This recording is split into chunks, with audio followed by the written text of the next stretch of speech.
Perfectly Queer, a queer podcast creating space to talk about all things queer. My name is Archie and I'm your host, and I have my special guest, Bijhan. Questions of how you identify, seeking answers to clarify. Whether you're queen or somewhere in between, let's be perfectly queer. Hello, how you doing? Would you like to tell us a little bit about yourself before we start? Yeah, so my name is Bijan Agha. I'm originally from Seattle, Washington, but for the past about 10 years or so, I've been living in Montevideo, Uruguay.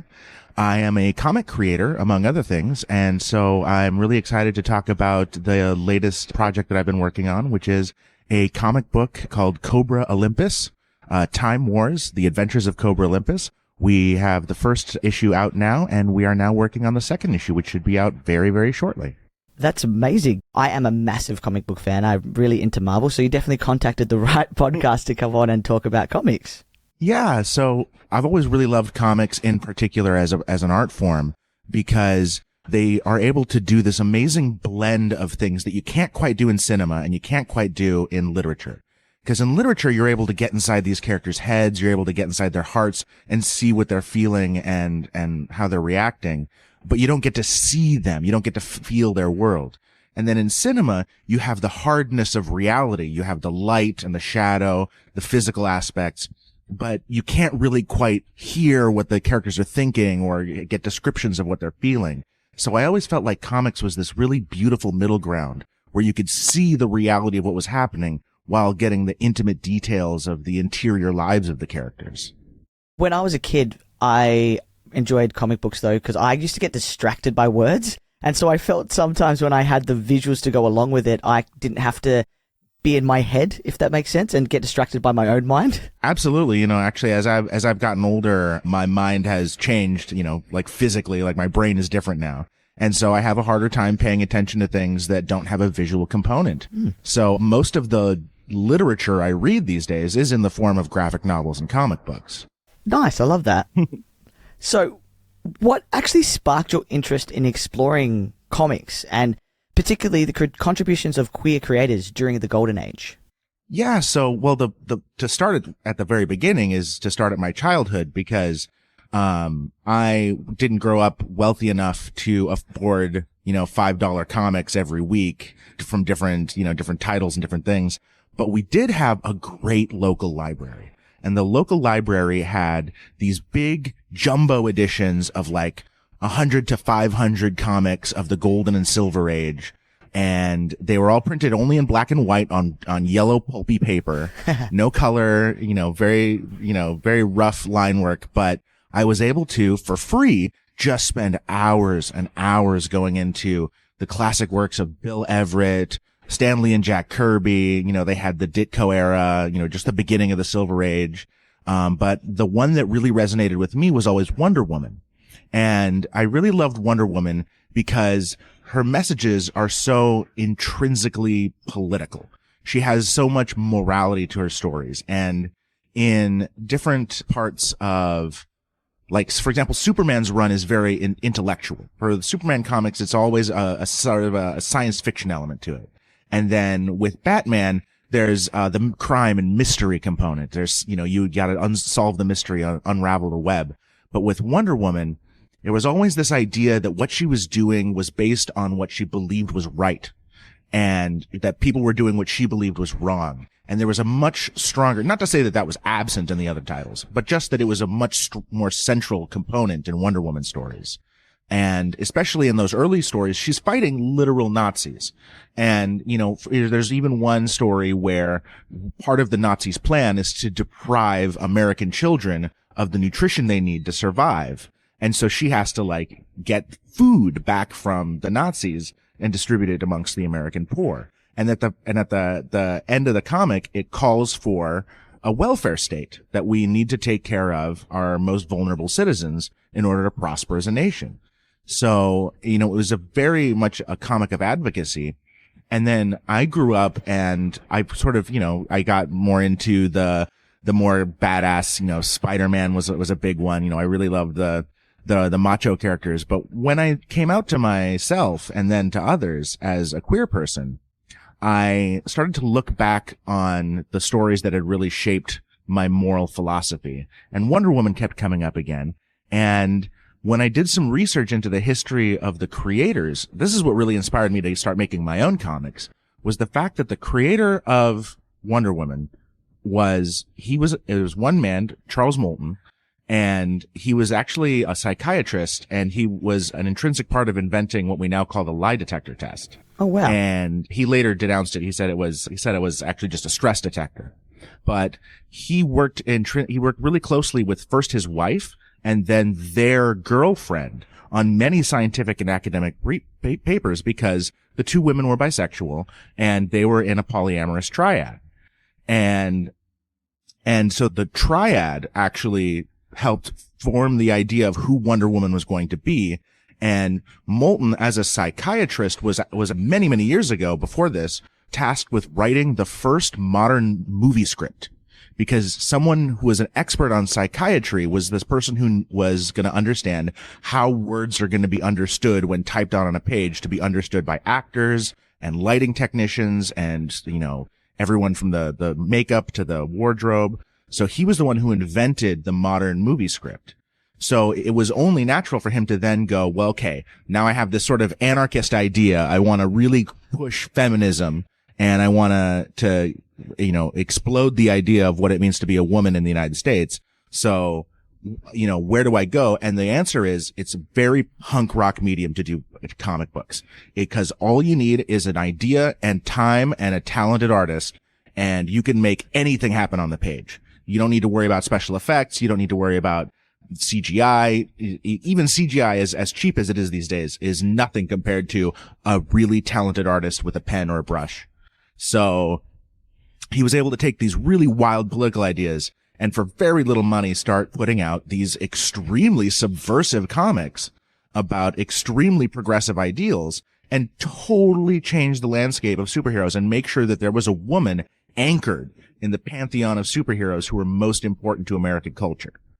And so, seeing that ceiling had already been broken, because, I'm queer, I'm polyamorous. So seeing that glass ceiling had been shattered for me indicated to me that this was a space where I could thrive. And so that's what really pushed me forward into going back into the classics, rereading the classic Moulton Wonder Woman, Jack Kirby. I mean, Bill Everett, again, practically an anarchist by today's standards. And he was doing Namor and the Human Torch, the original. So I've been diving back into those classics, and that's where I decided to take my inspiration from to make these Kobra comics. I love that. And I love that by you explaining that, you took us on a journey, and you took me on a journey. And it's really cool because I could see each step and how you've come to create the comic that you have. So now I can see more about it and where your influences have come from, and it makes a lot more sense. And I really love that. So thanks for sharing that with me. Yeah, of course. It's a story I love to tell.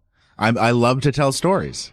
You have such a great storytelling voice. It's I could listen to, it's like an audio book. It's really lovely. Are you ready for the next question? Absolutely. So can you talk a bit about how you orchestrated the creation of a comic book over the span of continents? How did you do that? So, it's a really amazing thing with the internet these days. If you go back and watch documentaries about the invention of the internet, they mention that cities will stop being as necessary because people can connect to each other wherever they are. Because almost all comics at the time for many, many decades were produced in New York City, because that's where you could find enough talented artists and writers and put them in one room together so they could talk to each other and they could make a comic. But now I can type up a Word document and send it to literally anywhere in the world, and they can whip up a PNG and they can send it to me no matter where I am in the world. So I found that Reddit was a great place. There's a Reddit/r/art commissions. I think Art Commission is a different one, and I don't think that one's as good. I think it's Art Commissions. You can post anything you want up there. You say, what your budget is and what you're looking to do. And I was able to find truly one of the most inspired hip hop artists in hip hop illustration artists in the hip hop art style in India. And his name is Swap Trap, and he is phenomenal. Most of his career he had been spent making album pictures, album covers for different hip hop artists. And he'd also done some industrial design, an illustration of a bike going down a road so that you could see how the bike would work, things like that. So when I reached out to him, I started talking about what my inspirations were. And he was the first one to bring up the name Jack Kirby. And I was like, oh, okay, this is a guy who knows the kind of art style I'm looking for. Cause something happened right in the late 70s, early 80s, where printing became so sophisticated that they could start printing the equivalent of paintings onto pulp paper. And especially now in the contemporary, printing age, we have really, really sophisticated, really high detail printing practices. But those classic golden age comics were made understanding the limits that they were using literal cutouts on wood or metal, depending on what they were using. And they were having to physically manipulate these chunks of material to press ink onto a page to make a comic. So there was a level of detail that was simply unavailable. If they started drawing too final lines and drawing them too close together, it would just come out one big black blob. So there was this very bold art style that was very common at the time, where there's a lot of empty space and you use very subtle line work to depict more complex. It's almost impressionism. One of my favorite things is the way Jack Kirby and Bill Everett both draw eyes. It's usually a curved line with a dot in the middle, and everything else is implied. So it's a really beautiful way to draw things that I feel like, while now we have the opportunity to draw other things and paint other things, that's also good, but there's no reason to lose this really beautiful art style that people worked on for, literal decades. And so as soon as I realized that he was on that same level, so Swap Trap is like, he's talking to me about the beauty of the way that they draw Knuckles, for example, like Jack Kirby, he always drew Knuckles in a really particular way. And you can see that in our comics. We really wanted to evoke that same feeling of action and toughness, and we really got to talking about things like in a lot of comics, they show muscles as being hard, but we wanted to show flesh as being soft and delicate, so that the action, when it does take place, feels dangerous, feels like someone could really get hurt. So, we were able to send messages back and forth, and, it's the middle of the day for him when it's middle of the night for me. So we would sometimes write out it was almost like an old timey letter writing. We'd write out something long, we'd send it to the other person, and we have to wait for a response back, but it was just a day instead of a month. But once we got started, we just couldn't stop. And so we worked out this whole design guide, and I used photos from my comic book collection, and we wrote out descriptions of like, this is the part that's important, and then remember, look at the way that the waves are drawn so that we can see that that's how we do water, things like that. So we call it the master style guide, and we're going to use that for every single comic that we do. Nice. And so love that. So we are able to have a Word document with all these different examples. We're able to have conversations through email, and we still just are able to chit chat about whatever we want through instant messaging and things like that. So it's just like having a friend. It's just like having a friend it's like having any friend in the pandemic, right? You just message them whenever you can. There's no face to face.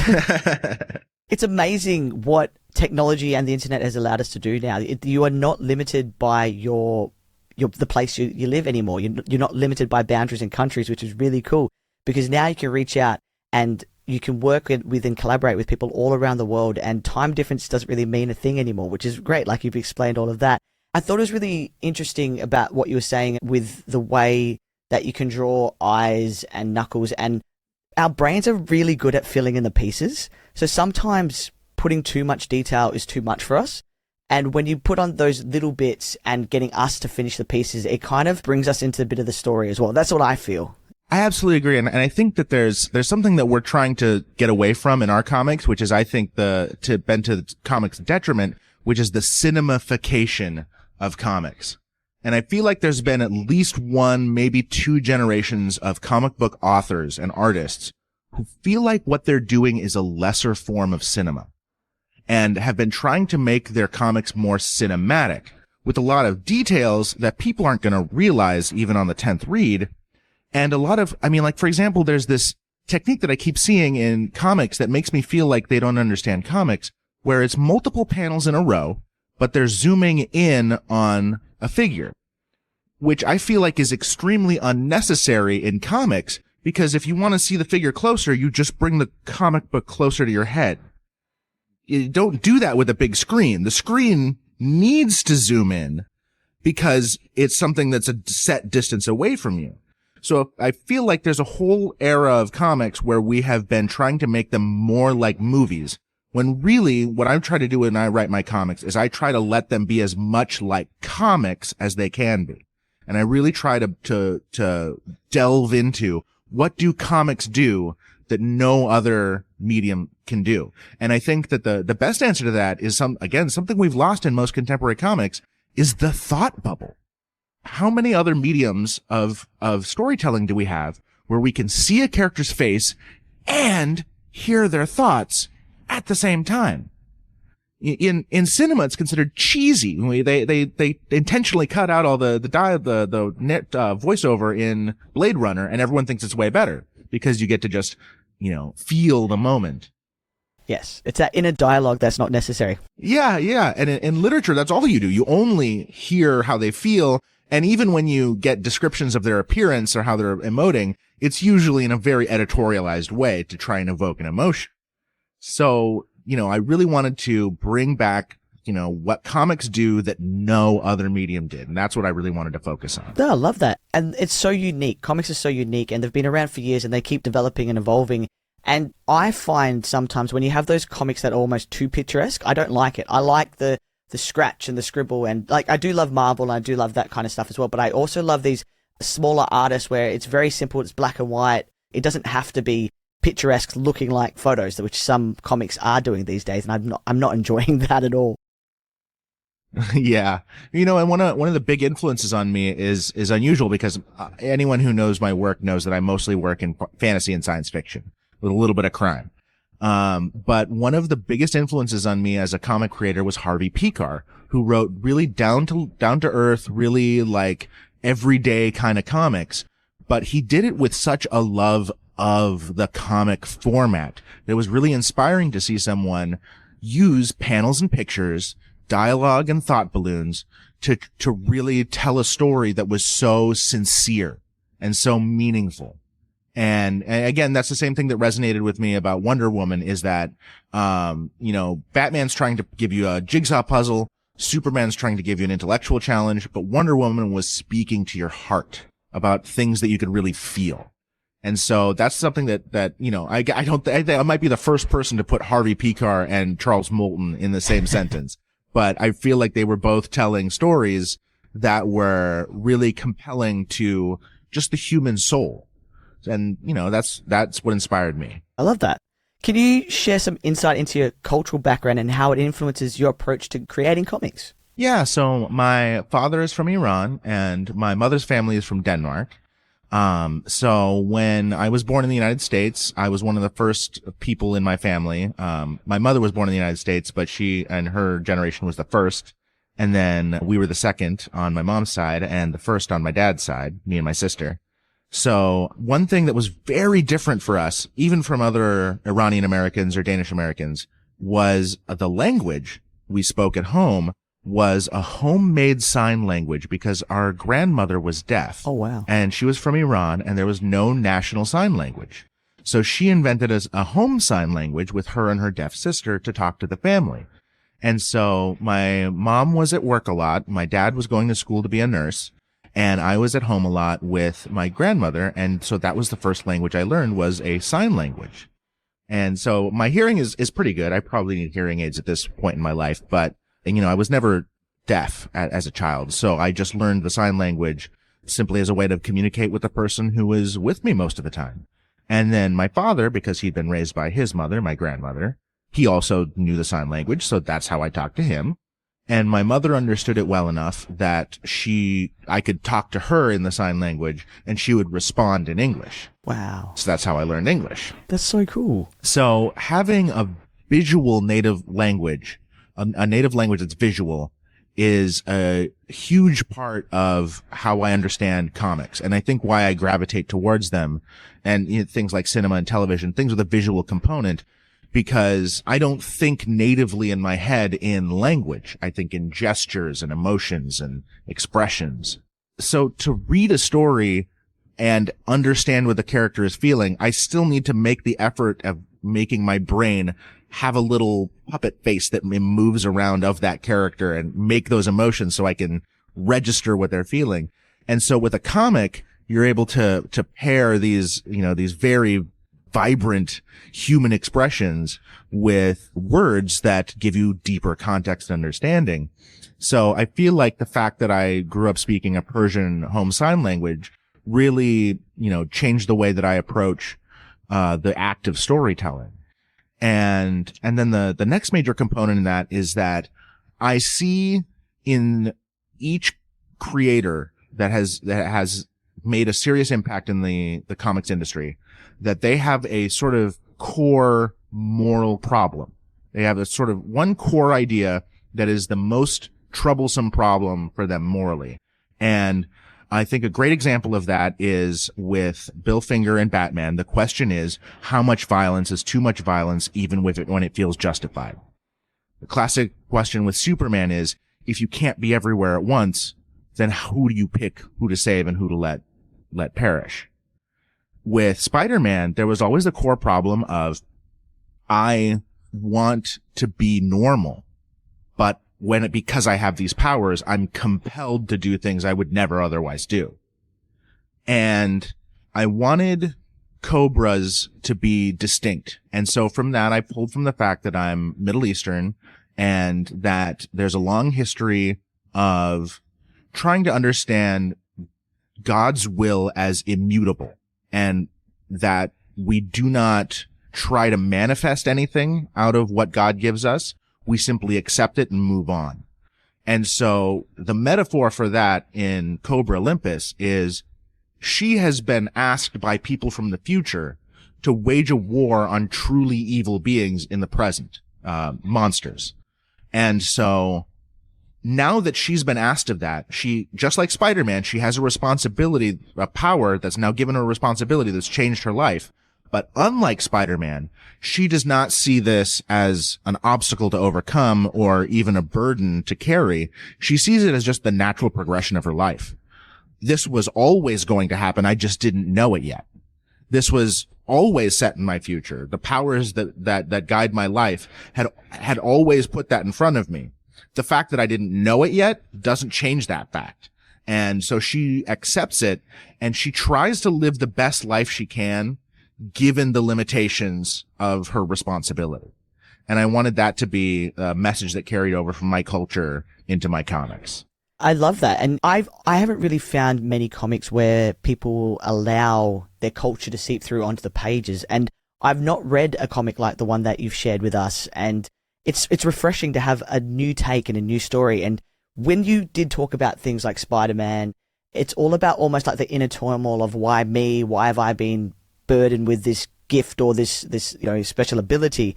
And then with the way you're saying it, it's just beautiful. Like, this is how it is, and this is my calling and what's been given to me, and I just have to, do the best with what's been handed on my plate. And I think that's such a nice way to look at a comic and a nice way to look at a story that hasn't been told yet. Yeah, it also comes a little bit from the ancient Persian saying, which is that God doesn't give us wine, he gives us grapes. Right? And that the idea being that we are supposed to partake in the creation process. And so, for example, I found out I was trans, and I would love to not be trans. That would be so much easier, but that's not what's on my plate. So I just have to make myself the best person I can be, given what's been handed to me. And I have to move forward and try and make the brightest future with the possibilities that are open to me. Yeah. So what specific comics are you currently reading, and what draws you to them, and how do they inform or inspire your creative process? So the one that I've been focusing on now is they just announced the end, and they just completed the end of IDW's Teenage Mutant Ninja Turtles run. And so I have a physical copy of Volume 1, and I never got past Volume 1, so I'm really looking forward to it. I'm going to dive deep into it. Now that it's over and I know what to expect and that there are high points and low points and where they are, I feel like much more secure in diving in and getting to know this version of the characters, because the originals were so important to me. The originals, and I think they'd be happy to hear this. I pirated the originals back when piracy was actually kind of hard. And I had to actually go digging for it. And it's because they were physically unavailable to me where I was located at the time. You know, it was the mid 90s. They were old and out of print, or they were brand new and limited edition, depending on which issue. So the fact that I could get scanned versions was literally the only way that I was ever going to encounter these stories. And I got absolutely hooked because it is a series about letting your freak flag fly. Well, kind of that other thing too, but yeah. A little bit of both. That was a accidental tongue twister. But no, the idea is that these characters are as big of freaks as you can possibly imagine. They're not just gay. They're not just black. They are literal goddamn turtles. And so and in every comic where they encounter people, they have to overcome some level of bigotry. It's a perfect metaphor. And I think right up until the end, when I think it's Michelangelo gets with an alien princess, for the vast majority of the comics, they basically don't have sexuality. Their gender as male never matters to anyone for any reason because they're not regarded as human. I mean, they don't even have human, they do have souls. They definitely have souls and minds, but they are not human souls and minds. They're different things that matter to them. And, they're much more, especially in the original comics, they're much more logical and yet at the same time more fun loving. They look for really logical ways to have fun. And they have really strong personalities but in the original comics, it wasn't really about them bickering. I think that's something that we get in a lot of the adaptations.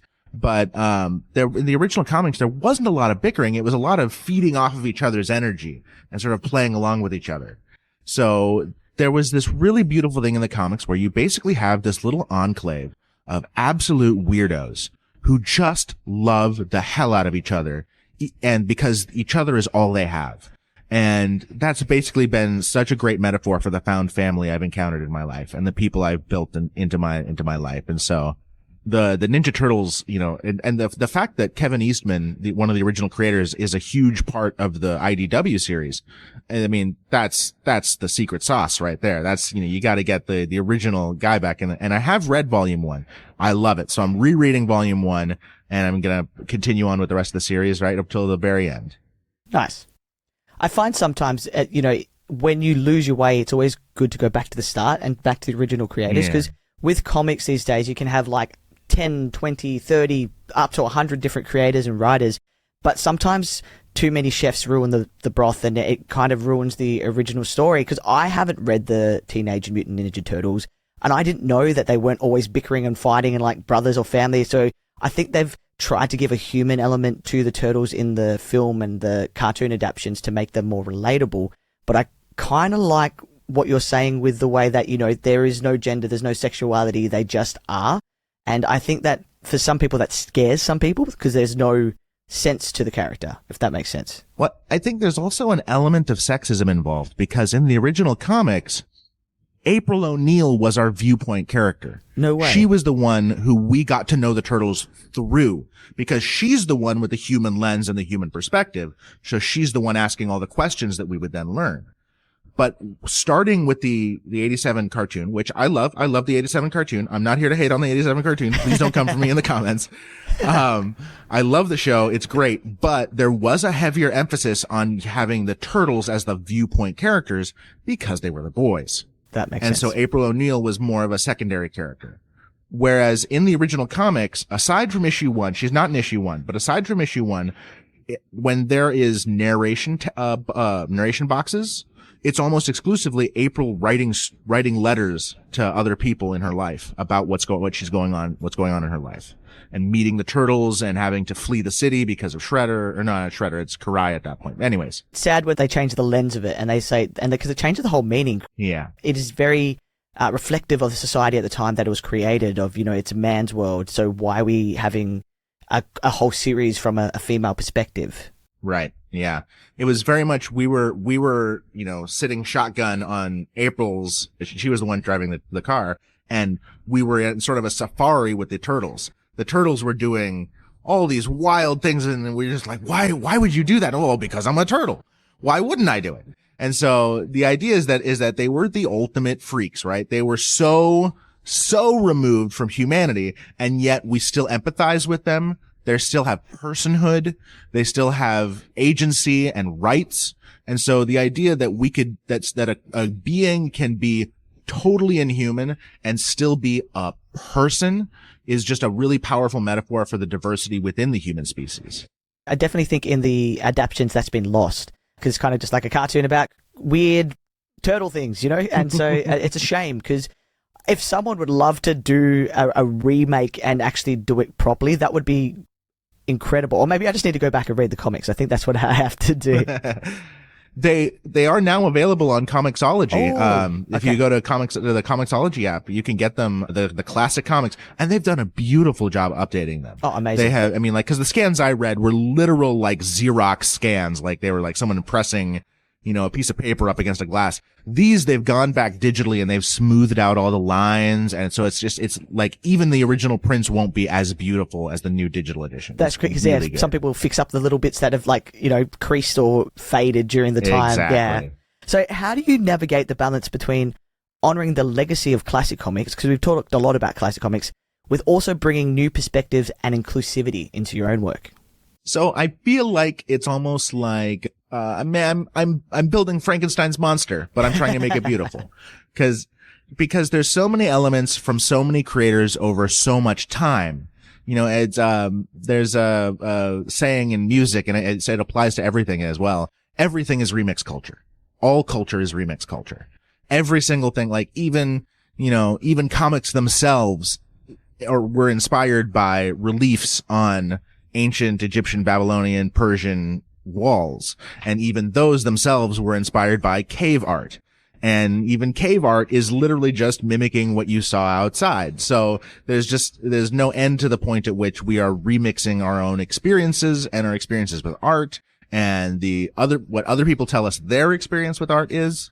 So I feel like I wanted to honor the art and the philosophy of older comics more than I wanted to honor the specific storytelling.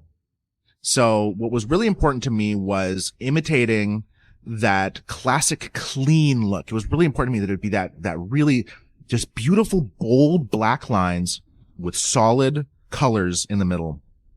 I really wanted to have that really, I always found it so, it's like having a juice versus a mixed cocktail, right? Mixed cocktail can be very good, can be very delicious, can get you buzzed, but just having freshly squeezed apple juice is so refreshing and crisp and clear. I'm not trying to take anything away from anybody. There's mountains of beautiful, digital painting comics out there. I just wanted to provide an alternative, just an option for someone else who'd like something just clean and refreshing. And I really wanted the colors to speak for themselves when it came to the way that the mood was conveyed.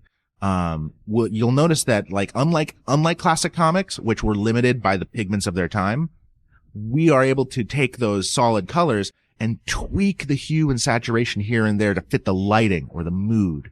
So Kobra's costume is purple, but it's a little more vibrant in the alleyway when she transforms. And it's a little duskier when she's actually in the battle and things are looking a little grim for her. So we were able to use the technological advances of the day to sort of flesh out and the other thing is the lines we can get much more thin. So even though we're trying to avoid doing, cross hatching or little bits of shading here and there, we're still able to get really beautiful, crisp little details that simply, again, were not available with printing techniques in the 1940s and 50s. So we're trying to take the fundamentals, the root of what they're doing, and just add technological flourish on top of them. And then the other thing I wanted to do is I wanted to keep it to 20 pages because I feel like something that's been, that's really hurt the comics industry as a whole is that there's a sort of half in, half out approach. You're writing your comics for the omnibus, right? So you want to tell the whole story through the omnibus. But that means that when you're writing individual issues, they fundamentally are not useful to the person who knows that the omnibus is coming. Why am I going to read issue 3 in a 12-part story if I haven't read the issues before and I haven't read the ones that are coming? And if I know that they're going to come out in an omnibus later, then that physical one issue means nothing to me. So what I wanted to do is I wanted to create a single issue that felt like an event. It tells a whole story from top to bottom. You get to learn who Kobra is through her interactions with her date. You get to see her transform. You get to see her detective skills, her acrobatic skills. You get to see her use her different technology and powers. And she has 2 big action scenes. One with a bunch of goons in his martial arts, and then another one that's more of a set piece with a big old monster. And so I wanted to make sure that within 20 pages, we had set all of these things up and we were able to have just enough space at the end for a nice, satisfying finish that gives you just a perfect little nosh at the end. Just wrap everything up emotionally and make sure that you feel like you've had a whole meal. You don't want to, I used this on one of the I think it was the Spider-Man subreddit the other day. I said, the main problem is that when you have a graphic novel, you can take all the time you want. You can go back and forth. You can have big, long scenes of just dialogue because you know that when you hit the end, that's the end of the story. You've read the whole thing. But when you have these single issues that come out once a month and one issue is nothing but dialogue, that's like having nothing but chocolate one day. Even if it was really good chocolate, you want something other than chocolate that day. So I tried to give a whole meal in 20 pages. And that's something that I think really comes from the golden age. And because they were short little comics, but you got each one acted as their own standalone adventure. And then you could see development between the two. You could see the connective tissues when they came out with new issues, but you weren't beholden to that. You were allowed to enjoy the story on its own terms. And that's what I really wanted to bring back with my comics, is the idea that each issue is an event. And that when you put them all together, when you stack them all up to side, it's really, really cool to see the character develop, to see the relationships develop, to see the dynamics grow, their powers grow. But that if you just sit down and read one issue, it'll be everything you need. Yeah, when you have a comic that gives you the whole event, the whole story in one, it's much more enjoyable, and I feel like it's much more palatable, especially for our brains, because otherwise you're getting really frustrated because you don't have the next thing. And we love that completeness these days. We love having things when we can get it. It's that very culture now that we want it and we want it now. So to have that, when Marvel do, here's a little sneak peek so that you go out and get the next episode or the next comic book series, I think it actually ruins the experience. I agree. I feel like for example, my favorite example of this with Marvel is the movie The Marvels. If you've seen all of the source material, it's a wonderful movie. But if you haven't, it's basically gibberish. So I feel like they need to be able to be comprehensible and fun on their own terms before you start writing in the connective tissue with the other parts. I mean, for a great example is going back to Wonder Woman. I read those all out of order because I didn't know there was an order. I was just a little kid. I was just picking up, it's got a pretty picture on the front. I read it. So, I read some from the 50s before I read anyone from the 40s. So in the 50s, they encountered Dr. Poison and they all are like, oh, it's Dr. Poison. And I'm like, oh, I guess Dr. Poison is someone important. And then later I go back and I read the 40s one and they're like, you're Dr. Poison. I've never heard of you before. I'm like, oh, this is where she came from. And like that connective tissue is fun. I'm not trying to take anything away from anybody. I just feel like the story should be able to stand on its own before you consider the connective tissue. Yeah, I agree. And it shows that it's great storytelling when a story can stand alone by itself out of the series, and it's still a great story. I think some of the storytelling element is getting lost these days. Yeah, for sure. Yeah. So what advice would you give to aspiring comic creators who are interested in exploring diverse themes and characters in their world?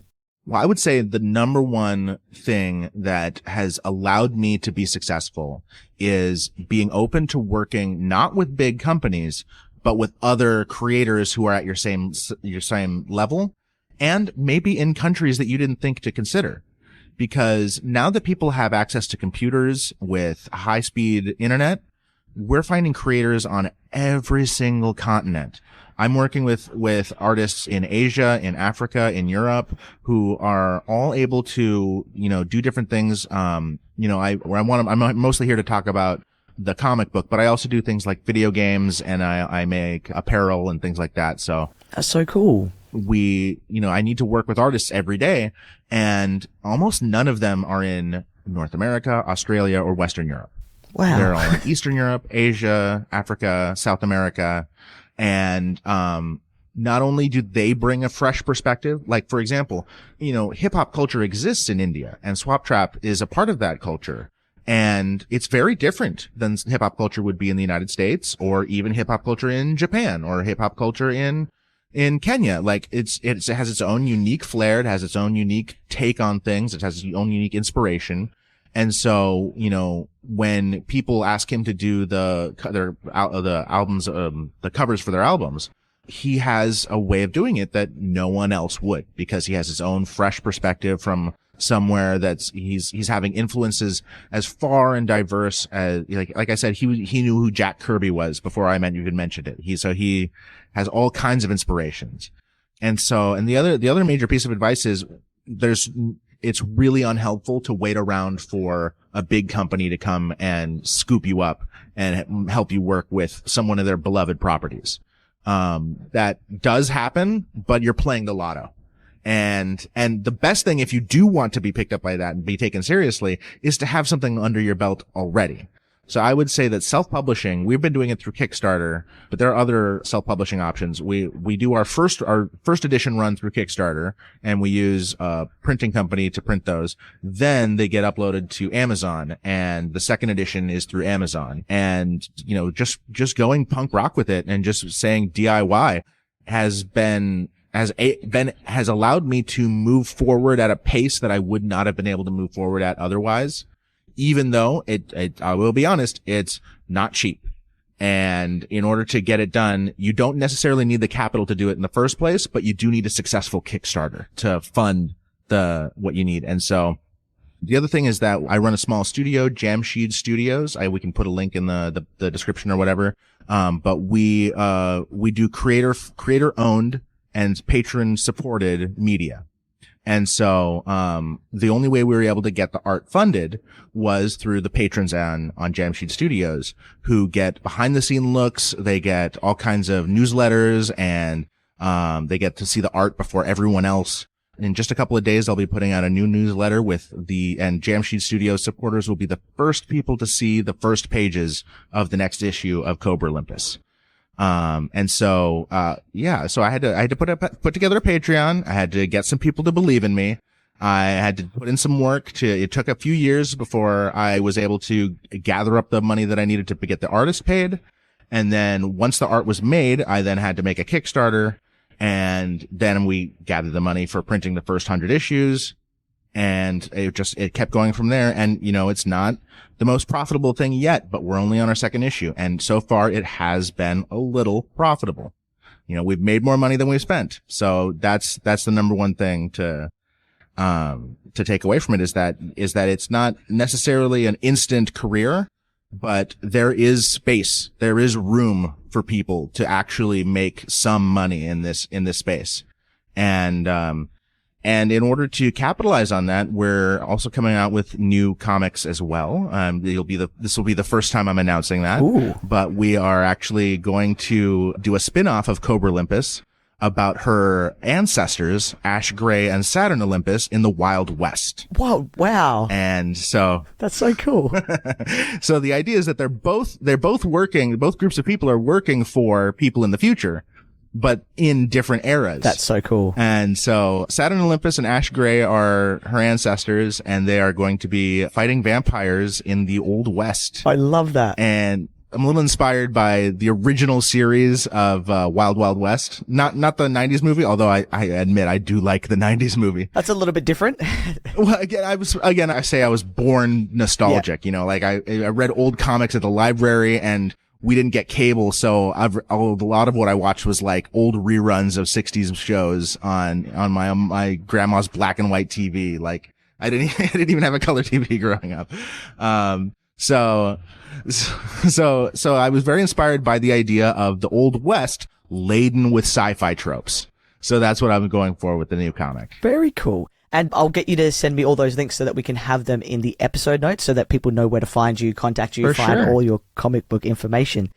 So the last question, because we are running out of time and I know that this thing will kick me off in like 10 minutes, so we'll see how we go. What do you see as the future of comics, both in terms of storytelling techniques and representation of diverse voices and experiences? I feel like the future is self-publishing because the big studios are not doing a great job of keeping up with the supply and demand. People want either single issues that feel like a whole meal or graphic novels that tell a whole story from top to bottom. And I think we saw that most with the most recent issue of Ultimate Spider-Man, where it was a great issue that was all dialogue and no action. And it didn't matter that it was a great issue because people wanted a fight scene after waiting a month for the next fight scene. So it's one of those things where Ultimate Spider-Man is probably going to be an amazing omnibus that is very frustrating to read in single issues. So I feel like the future is with smaller creators either committing to a graphic novel and just sticking to that and publishing a graphic novel like Persepolis, like Mouse. You know, they showed that those were perfectly reasonable financial decisions, or smaller people like us doing single issues and allowing people to collect as they like, as long as it's totally, each story is individual. They're in a sequence, but if you read them out of sequence, you're not going to get anything spoiled. So yeah, I feel like those are the two ways forward that independent creators can make a difference. Yeah. Do you think that, I know this is going off script, do you think that your queer identity plays a part in the way that you write comics? Absolutely. Because, one thing is that when we were talking about the master style guide for the comic, I definitely tried to put, the queer gaze into it. I wanted to see men's and women's bodies in a way that queer, bisexual, gay, trans people see them. So I wanted to move away from the Liefeldian proportions where women are dainty little princesses and men are these hulking, massive beasts. And I wanted to portray men's bodies as powerful but fragile, and women's bodies as fragile but powerful. So I wanted to sort of meet in the middle. And I feel like a great person who was really good at doing that classically was Bill Everett, just an absolute stellar creator. He did the original Human Torch, Namor, and then he worked later with Stan Lee on Daredevil. And he was always so good at that. And so that's what we were trying to channel. And I don't want to say anything about Bill Everett, but Bill Everett was I don't know if he was queer. I have no way of knowing, but if he was, it wouldn't surprise me. Maybe it's a Dolly Parton thing where you don't have to be queer to make queer media. Yeah, that makes sense. Where we can have the queer gaze, and from knowing people who are queer or having family members and that kind of thing, and being able to relate to it in a different way, or maybe just people not being so pedantic about fitting themselves into a box or fitting society into a box where they can see the bigger scope of life. Yeah, absolutely.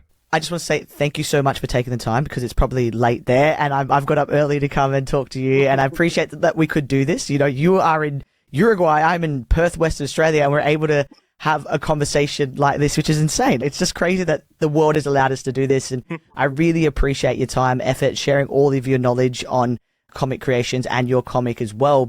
Thank you so much. And before you go, did you want to share to our listeners how they can get in contact with you, a bit about your Kickstarter, and just where they can reach out and find out what you do? Absolutely. So our studio is patreon.com/Jamsheed Studios, and that's spelled JAMSHEED, Jamsheed. It's the mythological founder of the Persian Empire. And so that's where you can become a patron and get behind the scenes looks. And then if you search on Kickstarter, it'll be Kobra Olympus. We'll have the old one there where you can see what we've already accomplished. And then we'll have a new one starting June 1st, 2024. And it will be for the second issue. We're going to be doing things. You're going to have a nice preview. You're going to be able to see most of the pages, but not the climax. And we'll have lots of different beautiful tiers we'll have lots of new options this time, not just the comics themselves, but merchandise with the art on it as well. So we're just trying to get the first issue. The first issue is already printed, and now we're trying to get the second issue with the first edition. So that's what we're doing. Amazing. And of course, I'll get those links from you as well that I'll share in the show notes. Thank you so much for listening to this episode. Thank you so much, Bijhan, for getting in contact, sharing all of your amazing knowledge about comics. Until next time, I hope that we have been Perfectly queer.